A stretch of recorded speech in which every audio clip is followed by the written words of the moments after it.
उंब्रज येथील महाविद्यालयीन युवतीला अश्लील संदेश पाठवून गैरवर्तन करणाऱ्या गंभीर प्रकरणावरून महाराष्ट्र नवनिर्माण विद्यार्थी सेनेने आक्रमक भूमिका घेतली आहे। संबंधित प्राध्यापकावर तात्काळ निलंबन करून कठोर प्रशासकीय व कायदेशीर कारवाई करण्यात यावी अशी मागणी निवेदनाद्वारे करण्यात आली आहे। सदरचे निवेदन महाविद्यालयाच्या प्राचार्यांना आज देण्यात आले।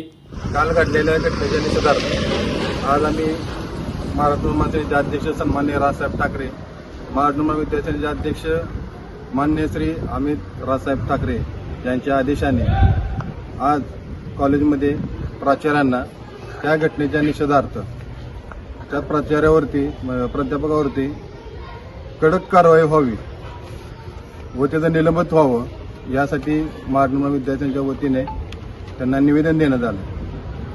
ते जर आज 8 दिवसात त्या प्रशासनाने त्याच्यावरती कारवाई नाही केली तर महाराष्ट्र निर्माण सेना त्यांच्या दालनात एक तीव्र स्वरूपाचं आंदोलन करेल व त्या आंदोलनात जे नुकसान होईल ते सर्वस्वी प्रशासन जबाबदार असेल। जय महाराष्ट्र।